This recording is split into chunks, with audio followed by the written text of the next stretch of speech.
Hello, listeners. Angel here. Back in the late spring of 2023, I shared the story of 10-year-old Andy Puglisi, the little boy who disappeared from the public pool in Lawrence, Massachusetts in the summer of 1976. All thanks go to his childhood friend, Melanie Perkins. She spent decades researching, writing, and producing the documentary, Have You Seen Andy?, streaming now on Max.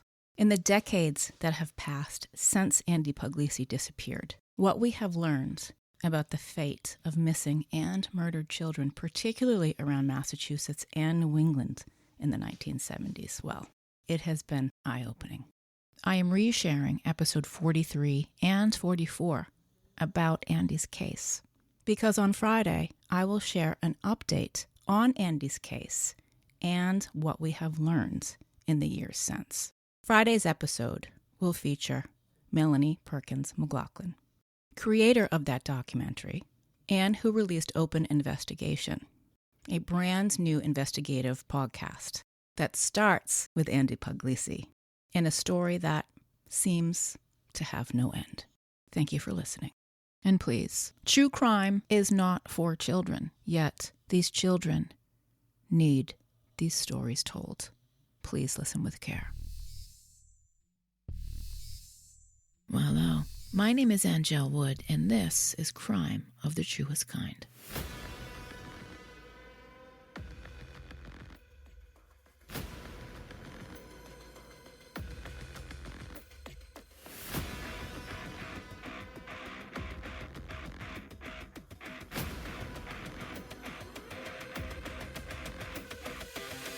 Hello, and welcome to the show. My name is Angel Wood, your host, creator, writer, editor, well, everything on Crime of the Truest Kind. Huge story making news in Massachusetts and New England this week. The now former manager of the Harvard Medical School morgue and his wife have been charged in connection with the theft and sale of human body parts from cadavers donated to the school. The couple from Goffstown, New Hampshire, are accused of conspiring with a Salem, Massachusetts woman and others as part of a years-long effort to illegally buy and sell body parts and organs to people across the country. This supports my theory that there is truly a hustle for everything. I will begin this episode how I began the last one. This is a true crime, local history, and storytelling podcast. I write about crimes, yes. I set the scene, connect story themes. I talk about things that happened here in Massachusetts and New England. This episode is about murdered and missing children, one in particular.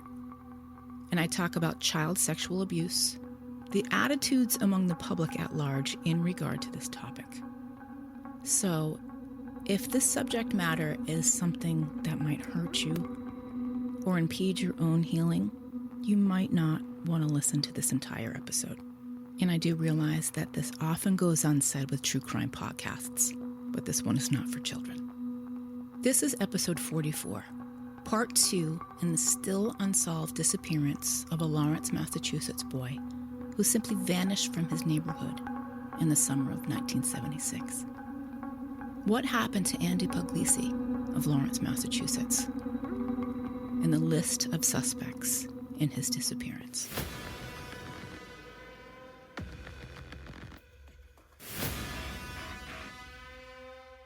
Please go back and listen to part 1 before beginning this episode. It's episode number 43. Now, there are always discrepancies in reporting. If you've done any kind of research in your life, you've probably figured that out. I try very hard to cross-reference facts in my writing. It is my goal to be as factual as humanly possible. Andy was reported missing late on the evening of August 21st. The investigation into his disappearance began in the early morning hours. Stop. We now know that since I released this episode in June 2023, that Andy Puglisi disappeared on Sunday, August 22nd, 1976. Go on. The police searched for 6 days before calling it off. That was the beginning of a 40-plus year mystery, fraught with suspicions, slow response, and missed opportunities. June is Internet Safety Month. It's a good time to talk about what children face online and what we can do to help keep them safe. In 2018, the National Center for Missing and Exploited Children's Cyber Tip Line received more than 18 million reports of online child sexual exploitation. The majority of these tips were related to child sexual abuse imagery, online enticement including sextortion, and child sex trafficking. They found that online enticement took place across every online platform, from social media sites to messaging apps to online gaming. It is shocking to learn how pervasive child sexual abuse has become online, with about 97% of American kids having access to tablets and smartphones. That opens up many opportunities for predators to get access to children online. Find out more information at missingkids.org and the tip line 1-800-THE-LOST. That's 1-800-843-5678. Police called off the search for Andy just days after he disappeared. The search began on August 22nd and ended on the afternoon of August 27th. Something that simply could not happen today. Investigators hoped it would force whomever took Andy to make a mistake. The search of the areas around where Andy was last seen yielded nothing. Not one thing that could be connected to Andy from that day. They found nothing more than an old cannonball in the woods. A piece in the Lawrence Eagle-Tribune announcing the end of the search the previous day said that a search along the river, from on a boat ramp to behind the Elks Club, found that someone had written Andy in the dirt. While samples of Andy's writing were compared, it was the belief of investigators that it was done that day after it had rained. Even more bizarre, they said that they had found intestines on a local sidewalk and sent them for analysis, but said they appeared to be too large to belong to a young boy and likely came from an animal. Whatever the police thought might happen after that public announcement, that Andy was believed to be safe and would soon be returned, did nothing but embolden his captor or killer. It removed any sense of urgency for the public and for the many volunteers who were vigilantly searching for him. And as time passed, Andy's case faded. Investigators would try new searches over the years. They would follow news reports about crimes that involved young boys that could maybe connect to Andy's disappearance. But his was a long-gone cold case. In December of 1978, a 15-year-old named Robert Piest went missing in Des Plaines, Illinois. He was one of many missing young men in and around the area of Greater Chicago. Most of the other missing boys were said to be runaways by the police. But Robert Piest's disappearance would lead to a local businessman who authorities would learn met with Robert about doing some construction work for his business. Robert would never be seen after this meeting. After surveilling this man for a period of time, police executed a search warrant on his home on December 21st, 1978, and they would find a macabre scene identifying John Wayne Gacy as one of history's most sadistic serial killers. The remains of several murdered boys were buried in Gacy's home. Victims would be found under the home, buried on the property, and thrown in the Des Plaines River. John Wayne Gacy would confess and be convicted of killing 33 young men and boys in the Chicago area in the 1970s. It would take years to identify the remains of his victims. Families of missing people reached out in the hopes that their loved one would be identified. In January of 1979, Andy Puglisi's dental records were sent to Chicago to rule out whether Andy was a victim of the notorious sexual predator who drove around picking up victims. Andy's records would be referenced against the remains of children found buried in Gacy's home. No match was made. Given that Gacy was actively murdering boys as early as 1972, anything would be possible and should not be ruled out. Only 28 of Gacy's victims have been conclusively identified. 5 victims remain unknown. Much has changed in the years since Andy Puglisi disappeared. like how we respond to missing children in those critical moments. Those neighborhood children near the Higgins pool have all grown. Memories have faded or were buried. For many of them, though, they can't forget. It was Andy's friend Melanie who breathed new life into his case. She began work on Have You Seen Andy?, the years-long documentary production in 1998, vowing to find out what had happened to her childhood friend. She reached out to relatives and contacts from the neighborhood. Taking it one step further, a post office box was set up to solicit tips from anyone who may have knowledge about his case. Anyone with information, large or small, could mail it in, and the tips came. P.O. Box 156, Andover, Mass. 01810. Ramping up the pressure that summer, the Lawrence police reopened Andy's case for the fourth time. 3 detectives were assigned: Captain Michael Molchan, Sergeant Jean Hatem, both with the Lawrence Police Department, and Sergeant Jack Garvin, a state police investigator. They would need to go back and review all the evidence and the suspects from 1976, and look at whatever new info was received at that time. Let's go back to the days immediately following Andy's disappearance. One of the things that likely slowed this investigation in its most vulnerable moments is the time it took for investigators to take his disappearance seriously and to send an investigator to follow up on his mother's report that she could not find her son. Andy's parents were suspects. Faith and Angelo Puglisi were divorced. Very unlikely that it was a harmonious uncoupling. Initially, police considered Andy a runaway. Another theory that someone in the family was holding him as some scheme to get back at the other parent. There was family conflict, but he was not stashed because he was torn between his 2 parents. Suspect 2, Jerome Phillips, Faith Puglisi's live-in boyfriend at the time Andy disappeared. She had invited him to go live somewhere else. Jerome Phillips was with Faith when Andy went missing and passed the lie detector test. Jerome Phillips died from a heart attack in 1998. Suspect number 3, Gary Thibodeau, a local kid who lived in the neighborhood not far from where Andy was last seen. He would have been 19 or 20 at the time. Thibodeau was interrogated by police about Andy and his whereabouts on the afternoon of August 21st. He claimed to be at work from 3 p.m. on. It wasn't a strong alibi, and investigators didn't rule him out as being involved in Andy's disappearance. A high school dropout, Gary Thibodeau would pick up work occasionally painting houses. He had spent a lot of time in the woods where a friend had a shack and he tried to grow pot. None of which was odd for kids in those days. Kids built forts and shot BB guns. But 20-year-olds? It threw up some red flags. It made parents nervous.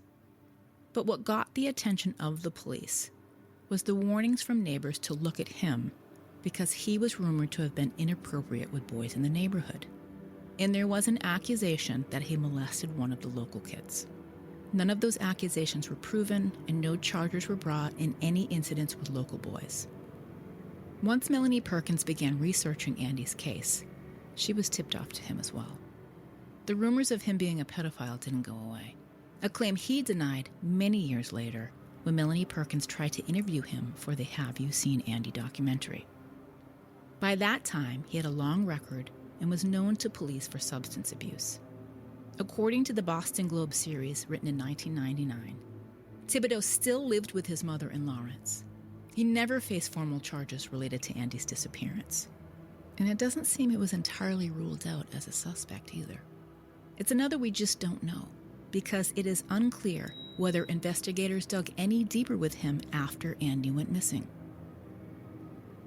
The background on the suspects will get darker and uncomfortable, with references to child sexual abuse and murder. Listen with care. Suspect 5, Charles E. Pierce, originally from Haverhill, Mass., near Lawrence, was a pedophile, a rambling carnival worker, a sometimes restaurant worker, and a reputed necrophiliac who was convicted of kidnapping and murdering a young girl whose family had recently moved from Maine to Boxford, a town about 20 minutes from both Haverhill and Lawrence, 6 weeks earlier. Boxford, Massachusetts is a small, rural town with winding back roads, almost no commercial development even still, and a population topping about 8,600 people today. It is lovely. The median home price is $1 million. I was not surprised to learn that. A few names we know live or lived there. Sports great and Hall of Famer Carl Yastrzemski, who played for the Boston Red Sox for 23 years and still with the team as a roving instructor, and Ray Bork of the Boston Bruins, who now runs the Ray Bork Family Foundation out of Woburn. He is so beloved in Boston for his 21 years here that he won the Stanley Cup with the Avalanche, and Boston still had a victory rally for him. That's love. Deborah Jo Rupp, Kitty Foreman on that 70s show and now that 90s show. She grew up in Boxford and went to Masconomet Regional High School. I was today years old when I found out that she was from Massachusetts. Boxford is sleepy and safe. So when 13-year-old Michelle Marie Wilson was abducted while riding her bike home in November of 1969 and found 19 hours later in a wooded area not far from her home, it was the first murder in the community since the 1800s. I cannot be sure when the last murder was in Boxford. On June 21st, 1971, the town made unwanted news again when a 15-year-old girl named Barbara Anderson was reported missing from her Boxford home. Her father returned from their family store in Lynn to find the house ransacked, furniture tipped, and money missing. Barbara was gone. Her mother would plead for her safe release from whomever her captors were. 3 days later, she would be found in Portsmouth, New Hampshire, where she reported she had been kidnapped by 4 men and abandoned there. She led everyone to believe she was hit over the head, knocked unconscious, kidnapped by these 4 men, held captive in a motel in New Hampshire, and 3 days later awoke to find 1 man in a stocking cap who would eventually leave, allowing her to make an escape. It was all a Gone Girl tale before there was a Gone Girl. It soon became clear she left on her own due to a personal family problem and staged the entire thing. This was 2 years after Michelle Wilson's murder. It set the town on edge, and a crime that would go unsolved for many years. Boxford would make the news again when a doctor from the town was shot and killed in 2003. But that happened in his office at MGH in Boston. A woman who worked with Dr. Brian A. McGovern, a prominent cardiologist at Mass General Hospital, fatally shot the doctor and then herself in his office. It's an unexplainable workplace shooting.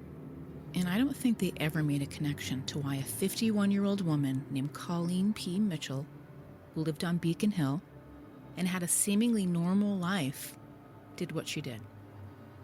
Another town reference I found in my research was about 20-year-old Keith Coster of Boxford. He was killed in May of 2006, trying to stop the theft of his Ford Explorer in nearby Danvers. Him being from Boxford is the connection to the town. A man named Roy Dowdge Jr. of Lawrence, a habitual car thief, decided he was going to steal the running vehicle. He was convicted of first-degree murder and sentenced to life in prison without parole in 2007 for the killing of Coster, who was thrown from the car and died from massive head injuries. Dowd's conviction was reduced in 2019 to second-degree murder for what is said to be due to brain injuries he suffered as a child. There is the murder of Ruth Ames in 1769. Crime is timeless, isn't it? A history of the murder of Ruth Ames. The persons accused of her murder were her mother-in-law, Elizabeth Ames, and her husband, Jonathan Ames. Sounds like a Dateline episode. I fell down the well pretty hard researching the story, so I chose not to dig much further into the Ruth Ames case of 1769. I hope you understand. But as you can see, Boxford, the town, is a place where brutal murders don't happen. And this is where the crime show voiceover would say, it's a town where they don't lock their doors. Oof. Lock every damn thing. I'll be right back. I have a favor to ask you. Please share the show. Tell your friends and others in your community that would enjoy a narrative New England Crime History Society Stories podcast. Repost on socials. You can support the show by giving the dogs a bone in the tip jar.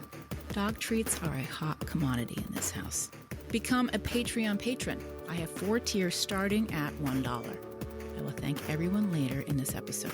To support this show at absolutely no cost, leave a review on one of the platforms that allow it.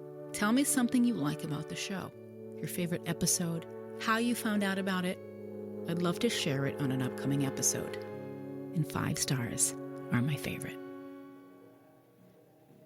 Michelle Wilson's family had moved to Boxford from Brunswick, Maine in early October 1969.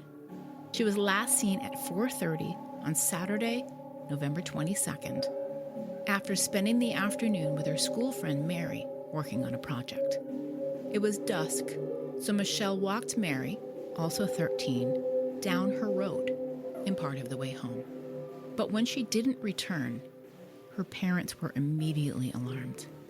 It was November in New England, and the sun sets early. Michelle was afraid of the dark. She was reported missing at 5:15 after her mother found her bike on Baldpate Road, a few hundred yards from her home. About 250 people joined the search party for her. State police brought out 2 bloodhounds. A Coast Guard helicopter was flying overhead. Police, fire, and civilians, all chipping in to help. Michelle would be found the following morning at 11 a.m. in a ditch 15 feet off Mill Road, 3 miles from home. She was reportedly found with her corduroys, ski jacket, and boots. But to borrow a phrase from the Boston Globe's reporting, they were slightly disarrayed. Her white knit hat and 1 matching mitten were missing. They would learn her death was homicide caused by asphyxiation from strangulation. And it is really much worse. So this is the part of the show, like in the movie Old School, when Vince Vaughn says to his kids, earmuff it for me, because he's about to say something awful. So, that. What we learn about her killer, Charles E. Pierce, suspect 5 in Andy's disappearance, is that he's barbaric. He was driving through Boxford, likely from a restaurant job in Haverhill, when he saw her. He likely drove his station wagon with the rear windows painted black, close enough to scare her. Pulled her into his vehicle, strangled her, took her into the woods, had sex with her dead body, bit her on the breast, beat her, and dropped a huge rock on her head and covered her with leaves. This is all according to the Essex County First Assistant District Attorney who prosecuted the case in 1979 and 1980. It took a long time to find her killer, and the community had worked to raise reward money with contributions from neighbors and businesses, and the town newspaper and fire department association. It was more than $10,000, the equivalent of about $88,000 today. It would all go to help fund solving Michelle's murder. More than 10 years would go by before they got their answer. In November of 1978, former Haverhill resident Charles E. Pierce was convicted of sexually assaulting a child and was looking at a 10-year sentence in Florida State Prison. During a stay at their state hospital, he was examined and diagnosed as a sex offender with a mental disorder. Could you be more specific?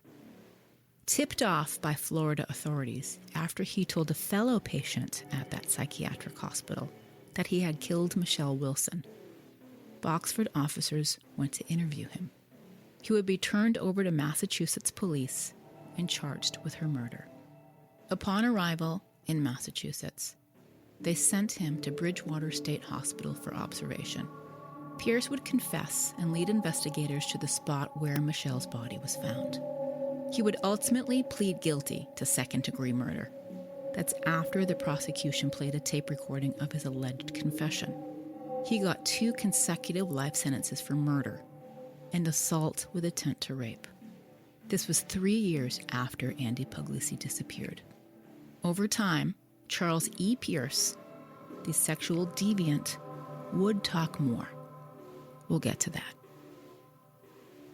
Suspect 6, Wayne W. Chapman, the Providence pedophile. He is the most plausible suspect. He has a pattern of behavior that indicates he was willing and capable. He was a known serial child predator and is known to have been in the vicinity of Higgins Pool on numerous occasions. He is also believed to be an associate in perversion with Charles E. Pierce and others like him. Chapman was arrested less than a month after Andy's disappearance. On September 5th, 1976, he was stopped in Waterloo, New York in Seneca County, which sits between Rochester and Syracuse, for those of you curious like me. It was for a registration irregularity. The officer followed him, ran the tags, and got a hit that the plates were lost or stolen. From outside that 1965 blue and white Dodge van, police could see small caliber shells and Polaroid pictures of young males. When asked if he had a weapon, he said he did, but that it was legal. It was a starter pistol, and it wasn't legal in New York State. Officers entered the vehicle and found more Polaroids of what was obviously young males. More child pornography in the form of magazines and movies. There was a bloody sock and a tape Chapman had recorded doing commentary about young boys getting out of the bus that he was following. He would be arrested for illegal gun possession. And reportedly, the blood on that sock was tested. But the results and the sock were lost, according to Lawrence police. That blue and white van is said to resemble the one Andy's friends described they saw near Higgins Pool. Chapman had been accused of luring 2 boys from the same swimming pool a year before Andy was last seen. In 1977, Chapman was convicted of raping those 2 Lawrence boys. Those were far from his only victims. Chapman confessed to molesting dozens of children. A court found that it was at least 50, but Chapman himself told police it was closer to 100. Given all of this information, Chapman was never sought out for questioning immediately following Andy's disappearance. When he was questioned later, he denied any involvement in Andy's disappearance. After Chapman's New York arrest, the first detectives to interview him at length were Richard Chapin, a state investigator from Waterloo, New York, and Al Mintz, who worked sexual abuse cases for Providence police. They learned he worked as a janitor at Merriam Hospital in Providence, where he was also tasked with incinerating amputated body parts. Unauthorized burnings reportedly did occur during the time that Andy disappeared. Detective Chapin believes that the possibility does exist for him to have disposed of his victims this way, but it would be nearly impossible to trace. After his arrest, Chapman admitted to sexually assaulting at least 15 boys, all ages 7 to 10, from Providence, Brockton, Webster, Worcester, and Concord, Mass., Norwich, Connecticut, and towns in Pennsylvania, New York, and Virginia. But Chapman would insist that he never intended to harm anyone. Guy was a fucking wrecking ball. When he was young, and naturally there was a history of abuse and neglect in his family, Chapman tried to molest his own brothers. Their parents chose to ignore the problems. The monster that he is can be seen in his prison reports. The story of a sexual predator who terrorized young boys up and down the East Coast. Included in his records are the following details. He brutally abused cats. Now, you don't need to be Candace DeLong to know the homicidal triad: cruelty to animals, obsession with fire setting or pyromania, and persistent bedwetting past the age of 5. All bad signs of trouble ahead. He fantasized about fondling and killing a kid. He made advances on an 11-year-old stepson. Don't forget his own brothers. He convinced a 12-year-old Pennsylvania boy that he'd give him a paper route. It was a ruse to lure him into the woods and to molest him. Prison staff would say he had his own agenda and is capable of getting around. An entry from 2015 states Chapman is still capable of sexual functioning. He told children he was abusing, terrorizing, that if they ever told, he would kill them and their families. Yet he believed he had the right to do the things to them that he did. In 1976, Chapman was charged with sodomizing children while working as a 4-H club leader in Providence, and with the murder of David Lewison, the 6-year-old boy who went missing from Brockton, Mass. in 1974. David's remains would be found 6 years later in a rotting footlocker in the basement of a multi-unit house that used to be used for transient folks. He would be positively identified using an old X-ray his doctor had taken for a potential ruptured spleen a few weeks before he disappeared. While Chapman was the main suspect in his murder, a Plymouth County grand jury would not indict him for killing Danny, citing no bills, saying there wasn't sufficient evidence to take it to trial. A Bristol County grand jury indicts Chapman for charges of sexually assaulting 3 boys in 1975 in Fall River in Seekonk, Mass. He eventually gets sentenced to 6 to 10 years for sodomy and indecent assault and battery on a child under 14. Chapman was suspected in a number of child disappearances. He was a prolific predator. Police departments all over the country asked about him in connection with their unsolved cases. And the children in those Polaroids, who are they? Massachusetts began the process of Chapman's extradition from Rhode Island in the fall of 1976, when the then-Governor Michael Dukakis signed a warrant for him to face charges for raping the 2 Lawrence boys a year before Andy went missing. He was extradited in January for 2 counts of rape of a child. The 2 boys, aged 10 and 11, bravely gave grand jury testimony. State and local police searched the wooded area behind the pool again for Andy's remains and came up with nothing. Chapman was found guilty, a capital offense in the Commonwealth. The Essex County Superior Court judge hands down 2 concurrent 15 to 30-year sentences. Chapman is sentenced to no less than 15 and no more than 30 years at MCI Cedar Junction. In 1978, Chapman gets a civil commitment as a sexually dangerous offender. An involuntary hospitalization, the legal process by which a person is confined in a psychiatric hospital because of a treatable mental disorder. He is sent to the Massachusetts Treatment Center for the Sexually Dangerous. It is a medium security facility in Bridgewater, Massachusetts, for the term of 1 day to life. He is a dangerous sexual deviant, but over the years, Chapman somehow catches breaks. At the end of 1989, he gets approved for a community furlough program that allows him to be released from the treatment center on weekends. You kidding me? Let us not forget that the center is called the Massachusetts Treatment Center for the Sexually Dangerous. It is believed that Chapman is acquainted with another sexual deviant whose name enters into Andy's story. Someone he spends time with during their civil commitments in the treatment center, Nathaniel Bar Jonah. Bar Jonah had brutal, violent tendencies. Born David Paul Brown, he grew up mostly in Webster, Mass. The convicted child predator would be called the Cannibal Killer. His first recorded attack was at age 7 on a 5-year-old girl he lured into his basement. That would be in 1964.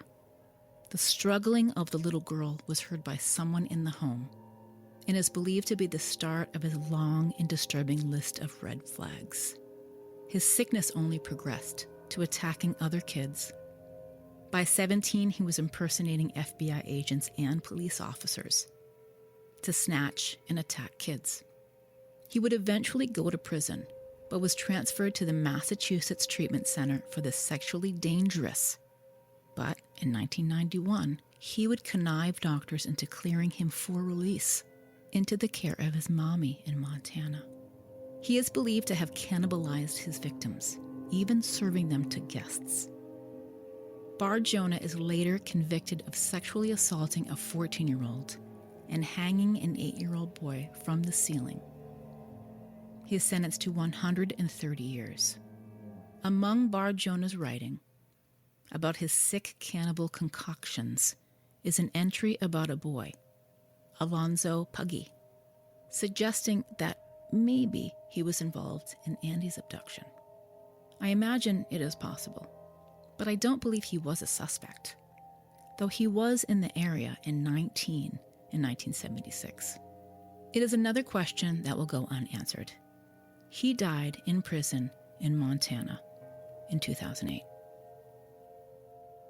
In December of 1991, Chapman goes for a Section 9 hearing for his civil commitment. Despite protests from virtually every mental health professional and the treatment center, he is considered no longer sexually dangerous. He is released from his civil commitment and returned to the prison system to serve the remainder of his criminal sentence. In the years that follow, Chapman refuses sex offender treatment on religious reasons. That's rich. He suffers a heart attack, but he doesn't die. In June 2001, the ABC News program Primetime Live aired a disturbing news special called Predators Among Us. They investigated the Massachusetts Treatment Center for the Sexually Dangerous in Bridgewater, Massachusetts, revealing how murderous predators were released from the facility only to rape and kill again. Therapist Paula Erickson worked at the center in the 1990s and spoke of the many dangerous men who were released from the facility. She said she tried to warn people, but they wouldn't listen. She could not get anyone to investigate the center's practices and compiled a list of 26 men she thought were exceedingly dangerous and should not have been permitted to leave the center. The episode takes a look at those men 10 years later. Included in the piece, profiles of Wayne W. Chapman and Nathaniel Bar Jonah. Erickson would later be let go from her role at the facility and file a lawsuit against the state that they later settled. I tried to find the episode online to watch it. I didn't, but I did find an online piece about it. According to the Primetime Live investigation, there were huge problems, and they looked into the list of 26 men too dangerous to be released from the treatment center. And here's what they discovered. None of those 26 men were registered with the Massachusetts Sex Offender Registry Board.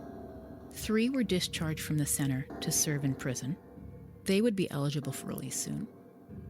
11 of those men who were released were back in prison or awaiting trial, mostly for new sex crimes, to include Bar Jonah and another Massachusetts man named Michael Kelly from Pembroke, who was allowed to work while in the program, get married, and even have a baby.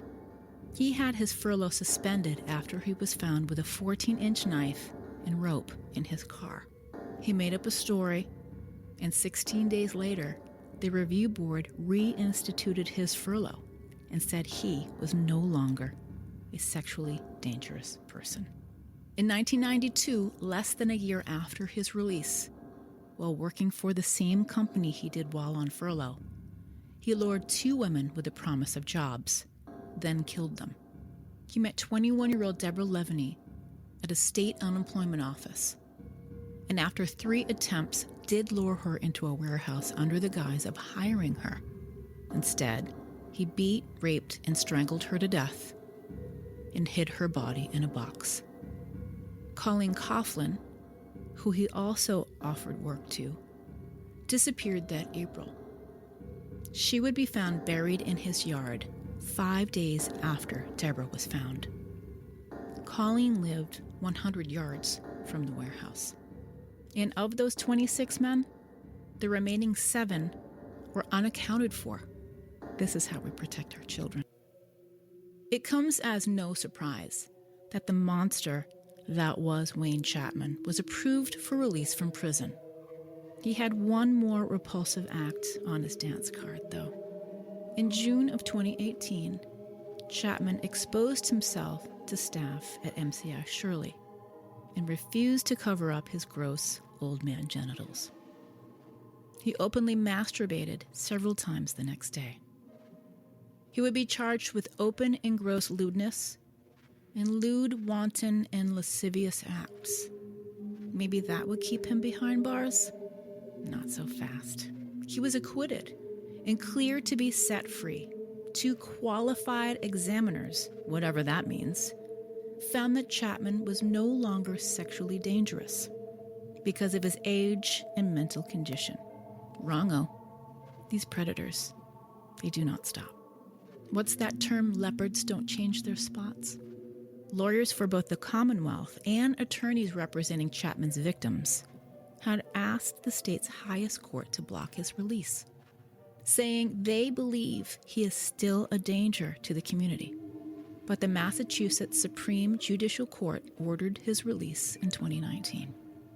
He was in his 70s, sick with Parkinson's disease, weak, and the system just didn't want to take care of him anymore. No one else did either, and his attorneys had trouble finding a home for him. Serial child rapist does not look good on a lease application. He was released in 2019 and sent to a hospital in Boston, then moved to a Medford nursing home that was not far from Melanie Perkins, Andy's childhood friend and hero for doing the work to find out what really happened to him.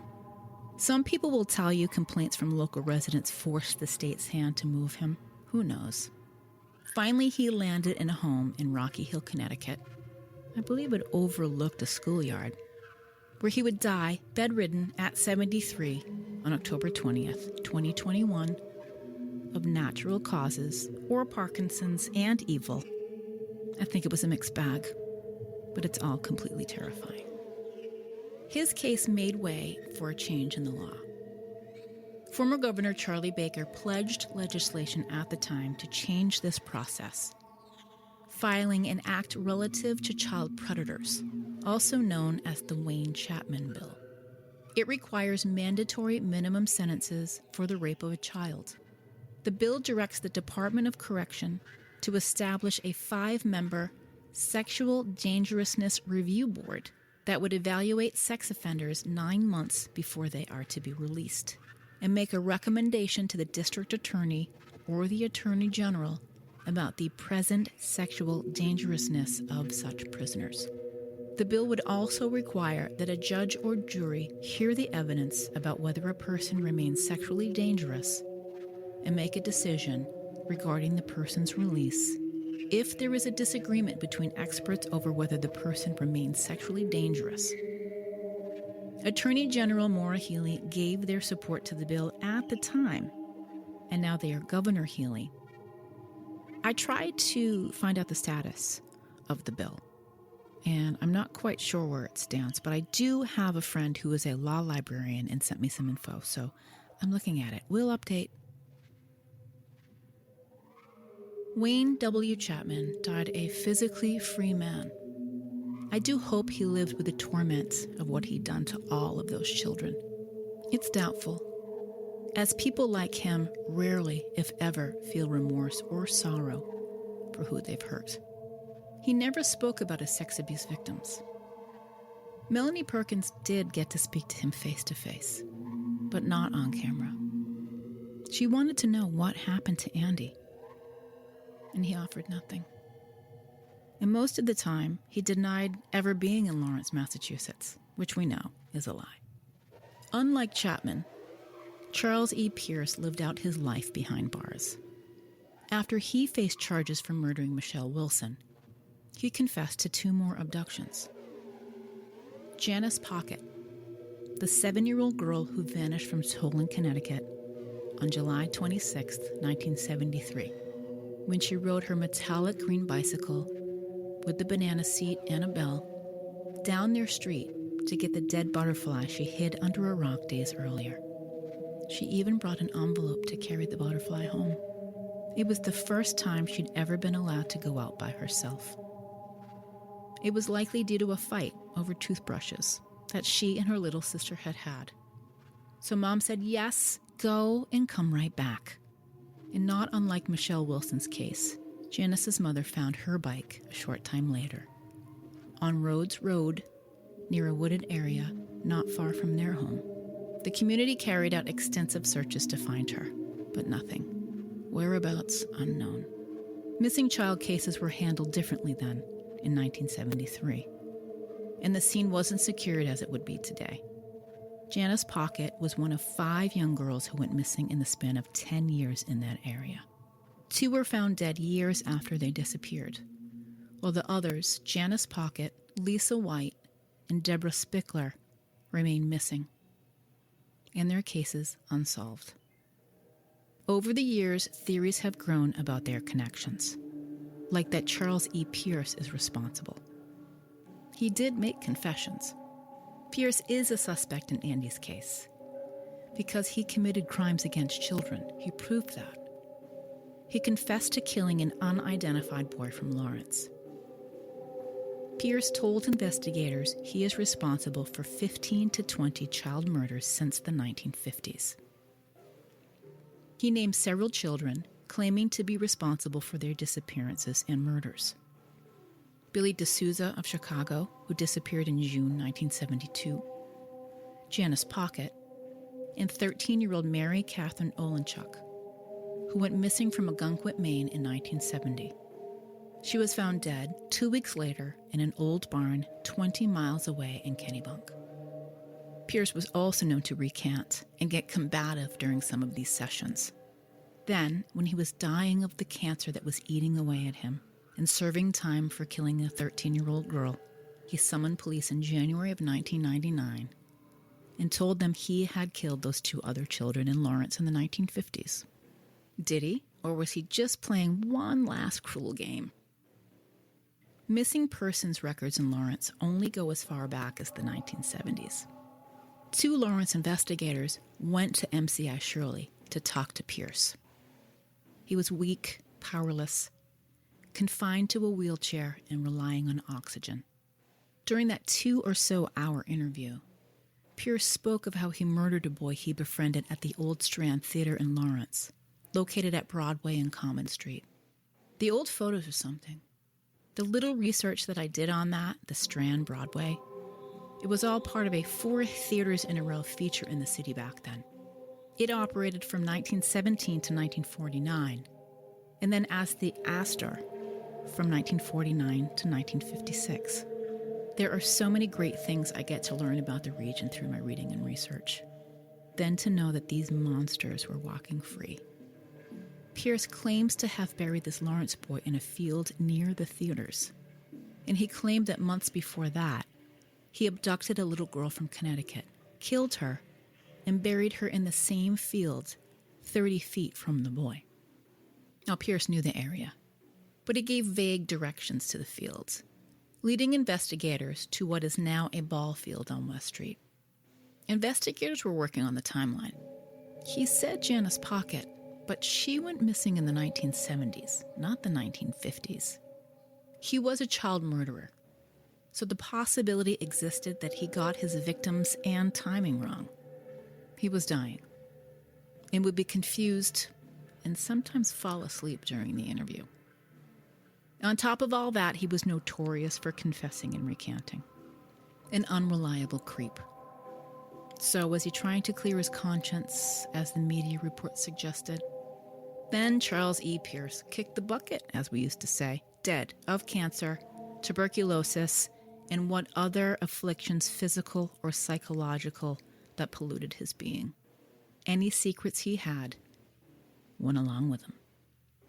Over the years, Andy's case would go cold, be reopened, warm up, only to cool way back down again. There is the psychic of 1982, brought in by patrolman Mike Corelli, who was working voluntarily on Andy's case. That spring, Corelli attended a seminar on forensic and investigative hypnosis at Texas A&M University. Psychic Andrew Barnhart was a featured speaker, and Corelli had an idea. After the session, he approached Barnhart and asked him questions. "We have a missing person. What can you tell me?" He told the psychic nothing, and Barnhart's response was stunning. "The boy is dead, and the body is still there," adding that the boy was buried somewhere that was sometimes wet, sometimes not. Corelli was amazed and got permission to discuss the case with Barnhart. He had no leads, no new tips. Why not see what this guy could offer? Barnhart offered that a middle-aged man with salt and pepper hair, a paunchy belly, and screwed-up front teeth had walked all over the grave. And the location he saw had some alphanumerical designations: M19, M20, M21, and M23. Officer Corelli looked at the area that was the municipal dump. Down the hill from where Andy was last seen, where a new soccer field was being built. The contractor fit Barnhart's description of the man who had walked over Andy's grave. A city engineer who photographed the area and assigned a series of grid numbers to it. The numbers of the dump were M20, M21, and M23. So close. But what happened to Andy? Could this psychic be for real? He said Andy died as a result of rape. Something had been stuffed in his mouth to silence him, and he choked, adding that he may have had a seizure. They only learned later that Andy was prone to seizures because he had a mild form of epilepsy. So far, this is pretty good information. Barnhart described his attacker. He was slim, had a mustache, dirty hair, and walked with a limp. Officer Corelli went to his captain, Joseph Fitzpatrick, the lead investigator. And the captain told him something no one but investigators knew. Chapman had a slight limp in his left leg from a case of polio during his childhood. The psychic's description fit Chapman. He was thin, had a mustache, and scraggly, greasy-looking hair. This is all they had. Corelli wanted the psychic to come to Lawrence.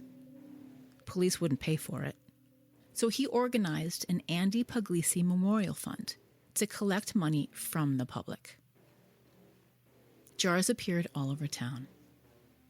It brought in about $1,500. They used that to fly Barnhart and his wife to Lawrence on 2 separate occasions. The area he said Andy's body would be buried in was a strip of land about 50 feet by 15 feet, up the bank and near the edge of the woods. If a grave were there, it would be 3 feet below the original grade, which had later been covered by 3 additional feet of soil when the soccer field was made. When Melanie Perkins heard this much later during her own research, she was skeptical.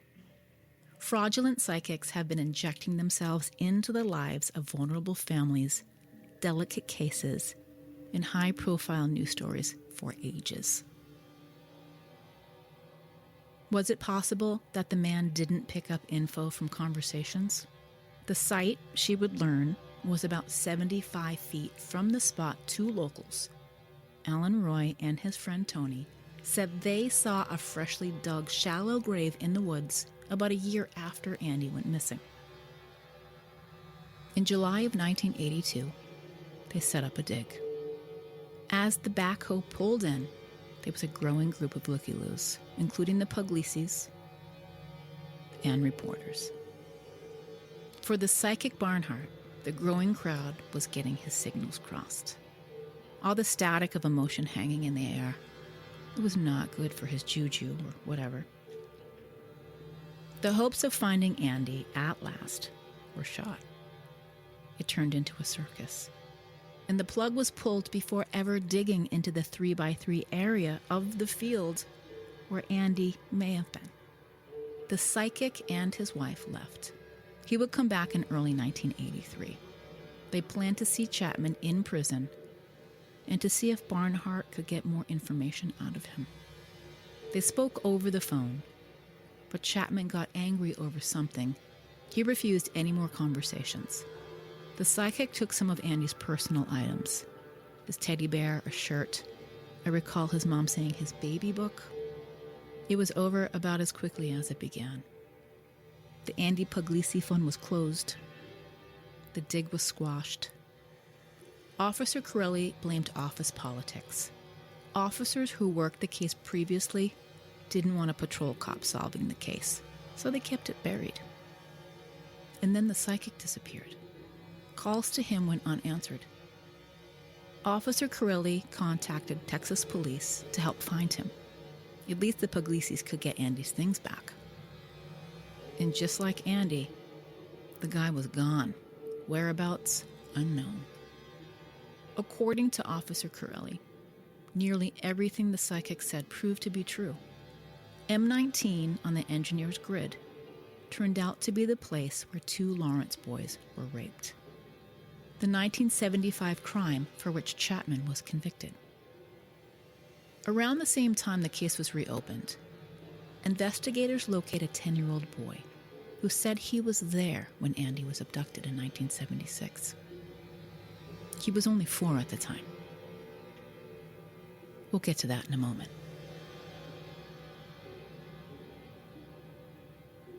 There was an 8-part series written by Judith Gaines in 1999 for the Boston Globe.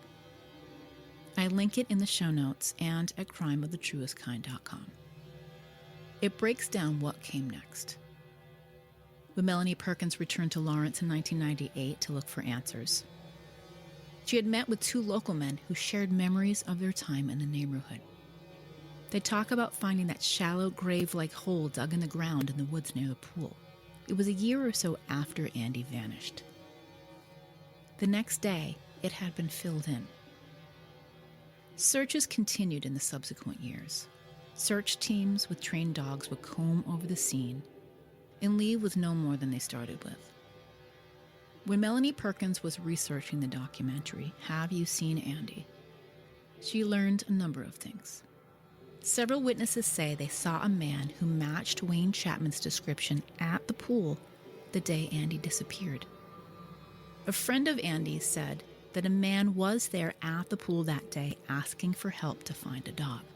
That boy was more concerned with finding his lost bike than whatever this man and his dog had going on. But he said Andy agreed to help him. A little boy named Ray was 4 years old when Andy disappeared. He saw a man asking Andy to help find his dog. The man led them to the back of the pool area. Once back there, Ray said Andy told him to run. He pushed him to go. They saw people coming out of the woods, walking toward them. Ray ran. He was scared. When he turned to look back, Andy was gone. He walked back to find him. He saw Andy on a rock, 2 people holding him down. He said Andy was scared. The little boy didn't know what to do. He wanted to get help. There was no one left at the pool. He said Andy was screaming. And Ray was traumatized by this. He was so young. It took years for him to tell that story. He believes that the first man with the dog was a decoy to get them to go behind the pool and near the woods. None of this would be included in Andy's case file. It is sickening to know that things like child predator and child pornography rings exist. And exist in the underground, the dark web, the 4chan kind of places. Now, given the dominance and the ease of the internet, well, it's far worse than we even know. Wayne W. Chapman is the likely predator in the disappearance of Andy Puglisi. There is far too much information about this case that I am sure we are not privy to for me to even make this declaration. But given what we do know, and how he was so willing and able to go after kids in this way, he can never be ruled out. He's been interviewed years after Andy's disappearance, denied knowing anything about Andy, his case, and even pretended that he'd never been to Lawrence. That was disproven, as we know. He was convicted of raping 2 Lawrence boys in 1975 at the city pool. Almost 50 years have passed, and the Puglisi family still doesn't know what happened to Andy. Why? It seems that if more was done in the beginning, they would have some kind of resolution today. Faith Puglisi suffered another painful loss when her 17-year-old son Chandler, one of the twins and the youngest of her 8 children, died in a car crash in June 2000. He was found many hours later under a bridge. There was controversy surrounding his death because he wasn't found until hours after this supposed crash. Faith Puglisi wonders why no one seemed to know where he was or get help for him. Faith Puglisi, who moved to Colorado years after Andy disappeared, lost her oldest and then her youngest. No mother deserves that. Well, I know we could think of 1 or 2, but not Andy's mother. That's the thing. It's unconscionable that families live an entire lifetime without knowing. There was no one left to answer our questions. What happened to Andy? Thank you for listening. Coming up, how we can be better and how we can engage with empathy. Here's your call to action. Tell someone about this show today. And lock your goddamn doors.